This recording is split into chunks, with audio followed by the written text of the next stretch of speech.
Hello and welcome back to the Coaches Show on 90.1 KBPK. I'm Ryan Osborne and I'm joined by Javier Giron as we get set to not recap like we did last week with softball, but preview. We're looking ahead to this weekend. Fullerton College, Long Beach City College. That's our matchup this weekend. And Javier, it's a postseason matchup for Fullerton College. Last year, they finished with the Orange Empire Conference regular season title. A championship for this Fullerton College program, something that they hadn't done in quite some time.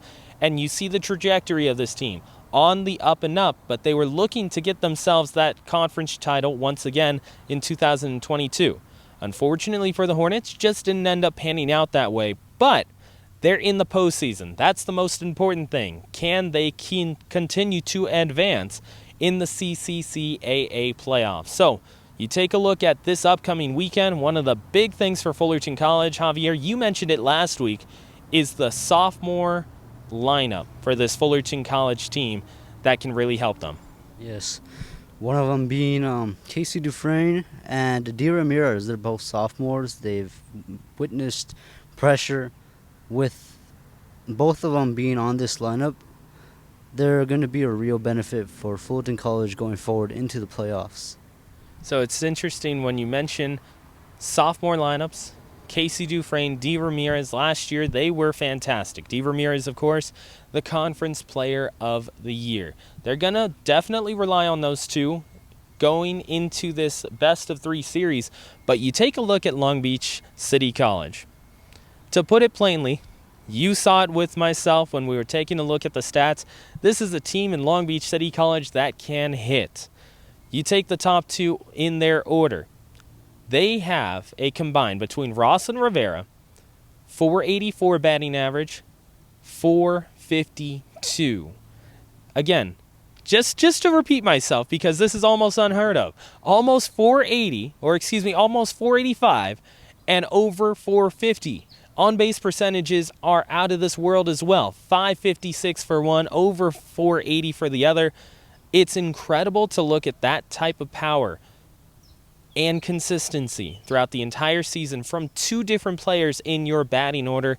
They've got a really lethal duo when it comes to the batting order of the Long Beach City College Vikings. So, batting-wise, well, Long Beach City College definitely does have it down pat. But if you want to go batting order to batting order, let's switch it over to two people you just mentioned, Casey Dufresne and D. Ramirez as well. I mean, they're going to be the big hitters for Fullerton College. Yep, Casey Dufresne coming in with a batting average of over 390, and D. Ramirez with a batting average of 380. They're both potential really good hitters. Well, not as good, but I feel confident in them because they've both witnessed these games like no other. So those two are going to be key players for Fullerton College. You talk about those two, you mention it. They have a conference title under their belt, regular season conference title. They have an OEC Player of the Year. Now you look at Long Beach City College, we mentioned their batting. They can really put runners on bases and move them around. We switch it over to the pitching staffs for both sides. I'll start it off with the Long Beach City College Vikings. You take a look at Daisy Torres. As of right now, Daisy Torres has been the workhorse for Long Beach City College. She's thrown over 160 innings, and she has an ERA of under 3. After that, well, there's only been two other pitchers who have gotten close to 40 innings pitched, and both of them have an ERA of above 4. So for the pitching staff, Fullerton College is looking at Long Beach City and saying, okay, they've got one person who is really electric in the circle, but if we're able to get to her just a little bit, force Long Beach City College to bring in someone else, it can be trouble. Now, in keeping the pitching staff theme, we'll switch it over to yourself, Javier, and you take a look at the Fullerton College pitchers and what they've done so far. Thank you. We have Isabella Najera. She's pitching a 2.77 on the circle, and she's striking out players like no other. We also got Emily Flores. She has a 3.77 ERA coming into this game as well. Those two are going to be the key factors for Fullerton College advancing in these playoffs. You mentioned that in terms of advancing. Fullerton College, of course, trying to get themselves to the Super Regional, and it's going to be crucial for that pitching staff, like you mentioned. to keep that depth. You go Flores, you go to Nahara. Nahara, as we mentioned last week on the Coaches Show, she has a tendency to come into big spots in the game, told, hey, you know what, you've got to be able to get us out of this jam, and she's been able to do that for Fullerton College. Can she do exactly the same in this best 2 out of 3 against Long Beach City College? Now, when we switch it over to X Factors in this series, Javier, I want to take a look and hear from you. What's your X Factor? My X factor going into this 2 out of 3 is going to be Sky Samano, our center fielder. She is lightning fast. She's on her feet, and with this powerful offense that Long Beach City provides, she's going to be on her.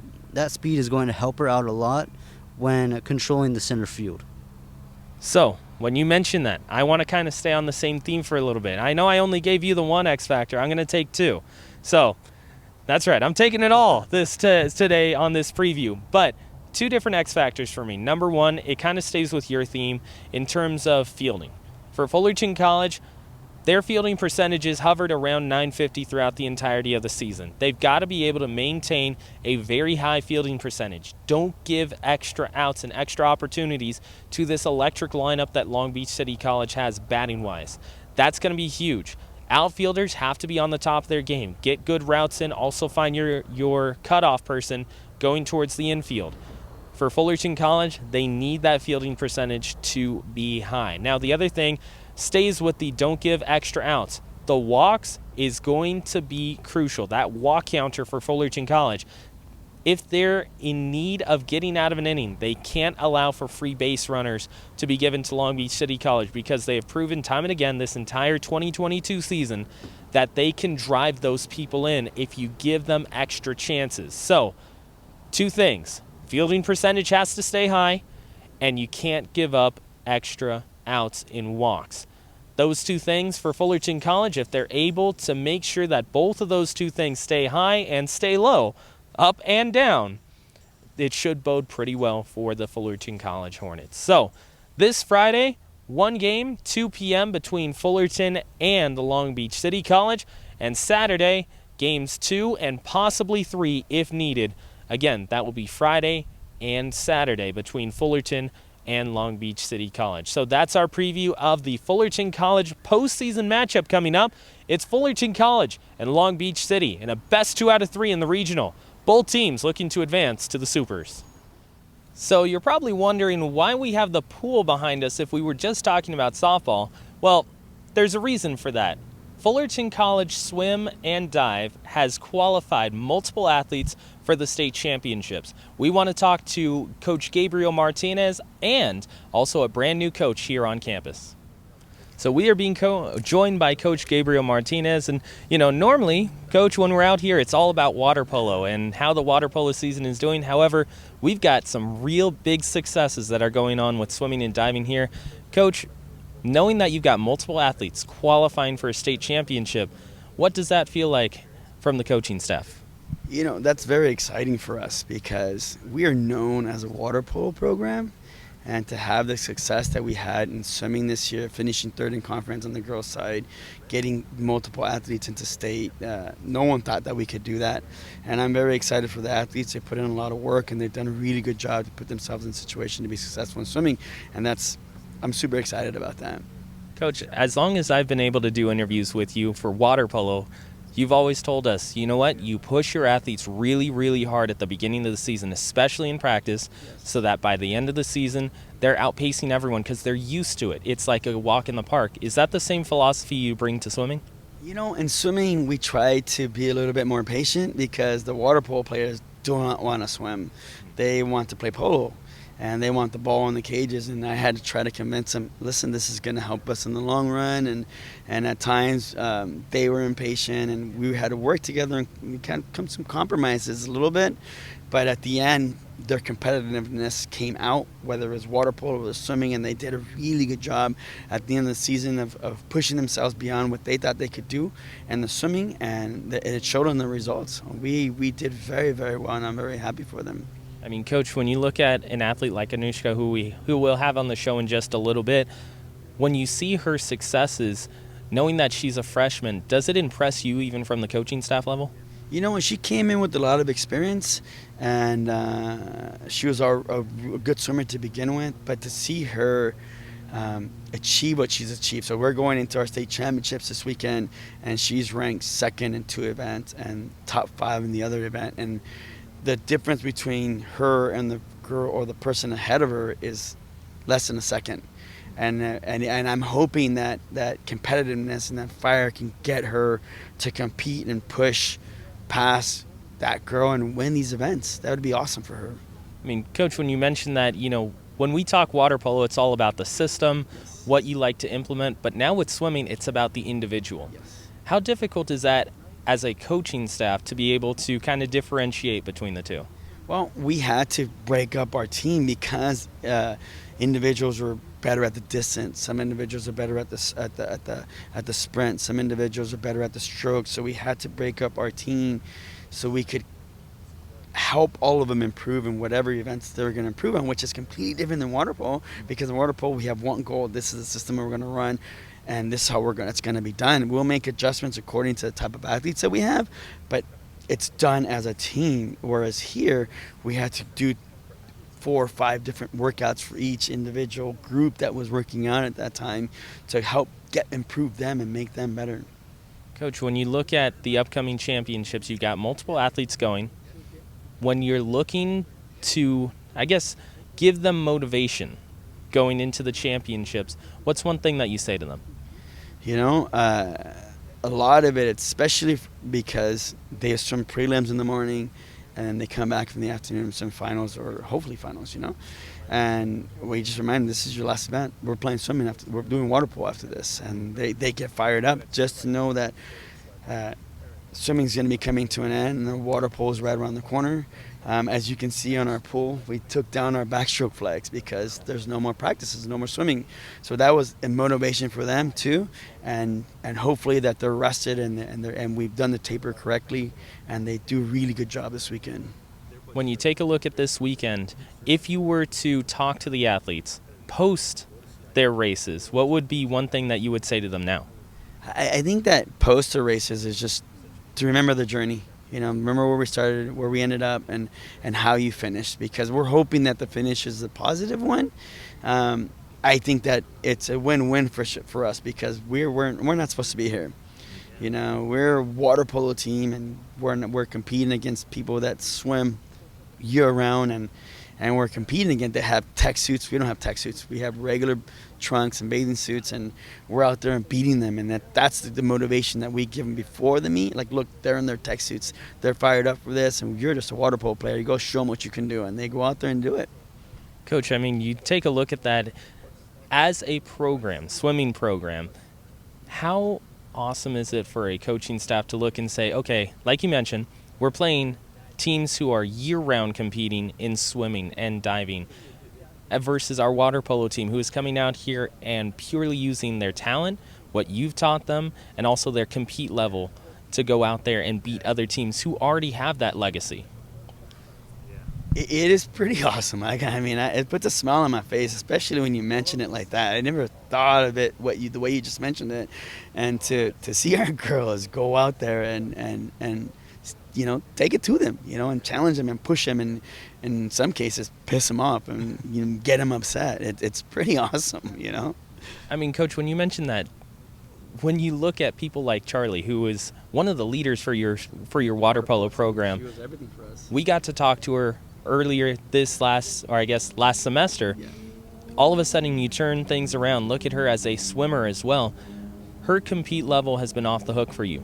Yes, Charlie Jackson has done so much for this program in the water polo realm. She was, she won state with water polo. We finished 3rd in state with her. She was in both situations. Her freshman year, we had a lot of experienced players in front of her, but she was able to learn from them and get better. And in my opinion, she was one of the best players in the state, and she got that kind of recognition for water polo.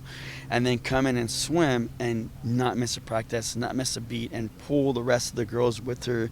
That, listen, we're gonna do this together, and it's gonna be fun, and we're gonna do this and we're gonna do that, and have her help me pull this group together and compete and believe and buy into the competitiveness in swimming. I don't know if I could have done it without Charlie. Coach, we want to congratulate you and your athletes for getting to this point. We look forward to the results that you're going to have coming out of this California Championships. We're very excited. Thank you. Thank you very much, Coach. We're now joined by John Villa. And John, when you take a look at the championships coming up in the state of California, what's it like as an athlete knowing that you qualify? It's pretty exciting. It's the first time I've ever been able to qualify for a state championship quite like that. The first time that my first year of college, I was at Biola, and I was able to qualify for the conference championships, but there wasn't any state. So this is like the first time I'm able to take a step ahead of that as far as college is concerned. Does it kind of give you like a mental sense of pride knowing that, hey, you know what, you worked so hard this season and got yourself to a point where you're considered one of the top athletes in an entire state? Yeah. I mean, it's like I've been through a lot of like really, really high level meets as far as just my whole swim career has gone. I used to be a club swimmer before I went to college, so I'm pretty like used to being at these like super high level meets. I was one other swimmer that's on the team as well. We're on the national team over at La Mirada Armada club team. So it's exciting to be able to do it again. I mean, when you mentioned that you got all that experience under your belt already, does it also help you mentally going into your preparation for the state championships? For sure, definitely. I think, well, a long time ago when I was, in the early days of my swimming, I used to get nervous a lot at these really high-level meets. But I think as, time has gone on, I've become a lot more confident in my ability to do this. I'm pretty much able to just zone out everything else that's distracting me and just take a deep breath. Just think to myself that I've worked so hard for this. So, I just got to go out there and just do what I have to do. When it comes to the 200, a lot of people kind of look at it as, well, as long as you're quick inside the pool on the straightaways, you'll be fine. It's a lot more technical than that. What would you say is your specialty when it comes to a 200-yard race? I'd say my specialty is simply, it's basically just working towards, it's basically working at my own pace whenever I'm doing a 200. If there's somebody who's going to be ahead of me or, basically going to book it on that first 100, I don't follow that. I stick to what I know that I'm supposed to be doing. I stick to what I trained for. And it basically, as long as I'm doing that, just only focusing on myself rather than focusing on someone else, on what someone else is doing, then I'll be able to just stick to my own game plan, get the time that I know that I'm supposed to get. And usually I'll end up picking it up against those people that are just trying to go all out in the beginning. I mean, when you mention that, a lot of swimmers say, yeah, I'm just trying to reach my own time. I have a goal, and if that goal ends up working out, I'll be just fine. But how aware are you of the other swimmers in the lanes next to you? Only slightly. If I'm doing like 100 fly, something like super quick, something that's like a sprint, then I'll be just vaguely aware that, of what everyone else is doing, but ultimately I have to stick to what my own game plan is and not be influenced by what someone else is doing. When you look at these starts, some people say that it's the most crucial point of a race, is how well you're able to get off the blocks. How would you rate your start so far this season? My starts are pretty solid. I know that there are some other swimmers out there that are a lot more powerful than I am. But ultimately a start, especially in a 200 fly, ultimately the start is only just one aspect of it. It's not the full picture. A bad start doesn't necessarily break your 200. So overall, I mean, I know my start isn't going to be the main thing. It's mostly just my focus on my own self and my underwaters, my turns, my just overall consistency in how I pace my 50s. You mentioned the underwaters. Are you the type of person who more prefers to stay underwater as long as possible, or just get to the surface as quickly as you can? Throughout most of my swimming career, I pretty much just haven't really focused too much on underwaters, but from the start of last semester or last year for swim, as well as this year, I've been focusing a little bit more on underwaters just to try something new, to see how much the better that works, and I can feel it working for me. Is there one thing that the coaching staff has been working on with you going into these state championships? Definitely turns and walls, or turns and underwaters. I mean, when you mention the turns, some people look at it as, it's just a turn. People will be fine. You go into the turn, you come out of it, it's all those straightaways. What goes into a technically sound turn for a 200? It's all about minimizing the amount of drag that you create whenever you're doing a turn. Like, you want to make sure that you are exposing your body parts as minimally as possible. You want to be as hydrodynamic as possible when it comes to both the open turns as well as the flip turns. Because because I know that a lot of younger or like less experienced swimmers will often they'll turn into it and they'll flip their arms around and kind of just get super confused, and then they'll just lose a ton of time that way. But what you want to do is keep as tight as possible so that you go into the streamline super efficiently. So that's pretty much what it's all about, just doing that as aggressive as possible. There's one thing that you can say to yourself after the championships are done. What would you say? That's something I've been thinking about a lot. It's I'm pretty sure this is basically going to be my last year of competing, actually competing. And overall, there's not really too much to say other than just, I feel fulfilled. I've done a lot throughout my, 9 years of swimming. So overall, I'm really happy with what it is that I've done. And even though, COVID kind of hurt my progression a lot throughout my college swimming career, it's, ultimately I've accepted it, and it's not really going to bother me because I feel like I've done what I needed to do. Well, congratulations on making it to the state championships. We look forward to your results. Thank you. Thank you. So we are here with Mauricio Velazquez. And Mauricio, first year here at Fullerton College, but you already have your experience behind you, a well-printed out resume, if you will. I appreciate it. Thank you. But what's it like joining this Fullerton College family? This is the first time that I've coached at the junior college level. It's something that I haven't done, and something that I actually aspired to a few years back. So for me to be here is really much of a godsend in a situation like this. I'm excited. I'm excited to coach with my friend Gabriel, and I'm just excited to be in this area to see what we can do both on the water polo spectrum for men's and also on the swim spectrum for men as well too, because I'll be coaching both men's and women, men's water polo and men's swimming. I mean, when you mention that, those have two very different aspects to them. Absolutely. One more of a ball sport, obviously with water polo, the other more of a time sport. Correct. How do you keep your coaching techniques separate, even though sometimes you have the same athletes? One of the things that's very consistent is the motivational factor. Whether you're coaching water polo or swim, it's the motivation that keeps the kids going.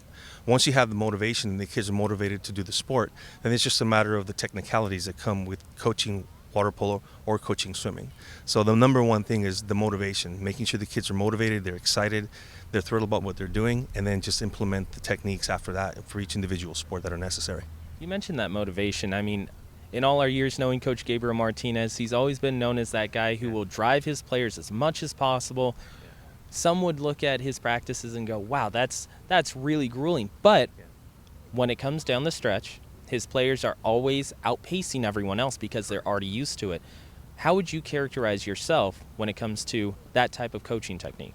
Well, interestingly enough, Gabriel and I have known each other for 25 plus years. We actually started coaching together in the same program. So we have a lot of the very similar philosophies, a lot of very similar energy, and also a lot of similar enthusiasm. So I think that, to be quite honest with you, us working here together, both on the women's side and the men's side, I feed off of his enthusiasm because that's the kind of coach that I am. I'm a very enthusiastic person. I like to motivate my players. I tell my players it's 50-50. I put in 50% of the effort, you put in the other 50, which makes 100%.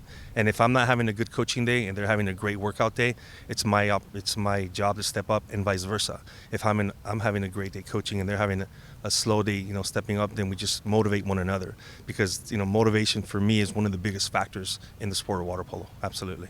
When you look at leadership, that is often accounted as one of the most difficult things about being a head coach, is finding a leader and cultivating a leader on a team. Absolutely. What's your philosophy when it comes to finding leadership?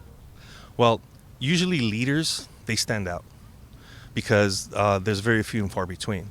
So you look at someone that's respected by the players, someone who not only says what he needs to do, but also does it. It's all led by example. And the leaders, naturally, people follow. So if it's someone who basically understands the concept, they don't necessarily have to be the best player on the team sometimes. They can just be a player who's consistent, a player who is respected by the rest of the players, and someone who other players will listen to. And more likely than not, someone that can have a really good relationship with the head coach as well, because the head coach can then communicate with that leader to tell the team to help him lead the team to where they need to go. Coach, we ask this of every new coach that steps onto the Fullerton College athletic family. At the end of your tenure, way down the road, what would you prefer your legacy to be at Fullerton College? I think this is something that I've done throughout the years, to be quite honest with you, and I just want my legacy to continue. Is I want to be known as a coach that made a difference for the players, not necessarily at the pool, not necessarily at the college, not necessarily in the water, but that I made a difference in helping them move forward in life to become better human beings. That's my ultimate philosophy. We all come here, we all spend time together, whether it's a year, 6 months, 2 years. We're all in each other's lives for that particular reason, to grow and to become better human beings. You mentioned that. That is an aspect that a lot of people have mentioned, especially when it comes to the Fullerton College Hall of Fame ceremony that they have, where you have these different young athletes, men and women, who join a program and say, you know what, I was just a kid when I joined. Yeah. I didn't know what college was. I didn't know what college competition was. I didn't even know how I could go out and get a job. Mm-hmm. But I had these coaches, the coaching staff, who looked at me and said, here, let me help you. Let me allow you to cultivate your own personality and characteristics. Correct. When it comes to seeing an athlete go from square one, mm-hmm. but from their roots of not knowing what high-level competition is to, as you mentioned, a well-rounded human being, is that the sense of pride that you're looking to institute here? Well, absolutely. I've been coaching for the better part of 25 plus years, and I've been fortunate enough to even see some of my ex-athletes who I used to coach when I was very young, and I was 20, 21 years old. They were like 10, 12 years old, who have now become, adults. They've become families. They have families. They've become professionals, whether it be coaches themselves in the sport, whether it's a profession of their own, or even officiating in the sport. And I think all of that has a lot to do with the culture that we cultivate here. That's one of the biggest things, is coming here, cultivating a certain culture, so that when the kids leave, it's something they can take with them and hopefully help them, in their future. Well, thank you very much, Coach. It has been a pleasure to start to get to know you. We look forward to talking to you throughout your tenure here. I appreciate it. Thank you much for your time. Thank you very much. So we're here with Anushka Jaevsky. And Anushka, when you look at the state championships coming up, as a freshman, what's it like knowing that you've got that, I guess we would say, pressure coming up later on? I don't look at it as pressure. I take everything as just like practice, because I'm still young, and this is like, if I look at it like it's a big deal, let's say if I go on further in my career and it becomes bigger, then I'll like put more pressure on myself. So like my mentality is just go have fun and do your best. It's not like, oh, I put pressure on myself. It's not like that at all. Is there one thing preparation wise mentally that you're doing to prepare yourself for this upcoming few events? Yeah, just not think about it. Okay, I just go to the gym, I go to work. I just don't change. If you change your routine, like building up to this day, then everything will feel different. And then you're like, oh, okay, yeah, it's a big deal. It's interesting that you mentioned that, because we've talked to softball athletes, baseball athletes, football people who are all, everything before a championship or before a Champions Week, we just make sure it's all business. We cut everything out, but you're taking a different approach to it. Yeah, I just like to look at it as just like practice. It's just whatever. When you take a look at the Orange Empire Conference Championships, a lot of results there. How would you rate yourself in each event? I think I'm not going to be the type of person that's like, oh, I'm amazing. Because I'm going to, like, there are talented athletes out there. But, like, swimming is an individual sport. So I'm excited to, like, for polo season, for example, it's like a team sport. But I just look at it like I'm there for myself. Like, it's me swimming, and then I'm just paying attention to the clock. Like, everyone else, like, it's their deal. But, like, it's for me. Like, there's talent other there, but I only kind of, like, focusing on myself in that aspect. When you mentioned that, how did you come up with your prime event? I started swimming when I was about like 5, and then it was first like working individual strokes, and then I was on the national team for a little bit, and then they started working me more distance, and I realized that I was good at like I am individual sports. So it's like kind of like trying everything, and then I found some like my nudge, like this is like what works for me. Well, I mean, when you mention that, it's interesting. When you look at different swimmers, some people just go, well, you know what? I was always told my body type is this kind of event. I was always told that my endurance is this, but it seems like you kind of formed your event through experience on what you were put through. No, I definitely had coaches that were like, you're going to swim this, you're going to do this. And I was like, nah, I'm the athlete here. I'm going to do what I need to do for me. Because then later, if I mess up, I'll be like, okay, I'll take accountability. It's for me. So I make sure I do what works for me. Throughout this swim season, has there been a performance that you kind of look back and say, okay, this is where I kind of made a turning point? I film all my races, and it's not like a turning point. I think each race has good things and each race has bad things. So I watch my film and I figure out, okay, well, this worked for me. And then the whole like magic about it is at the end, I have to put every little piece together in one race. So like that's like a little piece. But yeah, I had fun this season. Some people specialize in those starts. Other people are more endurance type. Other people are more finishing type in the pool. What would you characterize yourself as? I like working technique-wise. I mean, you can only like be a certain resistance. Like you can build certain resistance, and then it's all technique. So I like focusing on technique, turns, flips, everything like that. It's just technique. I mean, you mentioned that too many people overlook the turns because they just think, well, I mean, you're just flipping into the wall, you're coming back out of it, and everything's fine. It's all based on inside the pool from one side to the other. When you mention those turns, they're a lot more crucial than people realize. Yeah, I like to break everything down. So I like to break down my dive. I like to break down my underwaters, my stroke. Because if you break everything down, then you can like detail it and work on it individually. And again, like I said, you put everything together, and that's when it like works. You mentioned filming each of your races. How often do you go back during the week and analyze those races? 1,000 times a day. I remember when we were coming back like from meet, and I was just in the van the whole time, like 15 times, just re-looking at my dive. I'm just like looking at everything. And I also watch like Olympians, and like that's what I was doing yesterday. I was just watching film. Is there anyone you model your type of swim after? Not necessarily, because like I said, like all individuals are like just have their own thing that works for them. But I do take like, while I'm swimming, I try to visualize what I watched, and I'd be like, okay, it has to feel like this way. It should be like that. So like that's pretty much it. When it comes to also competing against other people in not only the Orange Empire Conference, but now the states coming up, is there anyone that you kind of say, okay, this type of time is what I'm looking for? I definitely have like my own set goals, and then it comes to the point where like, okay, like I've reached them or some close to them, and now it's kind of like if I can push more, then I'll push more. It's just like as best as I can. Yeah. Awesome. Well, congratulations on getting into states, and we look forward to your success after. Thank you. Thank you. So once again, we want to thank Coach Gabriel Martinez and Coach Mauricio Velazquez for joining us as well, in addition to both of the swim and dive athletes here at Fullerton College. For Javier Hidon and myself, Ryan Osborne, you've been watching The Coaches Show on 90.1 KBPK.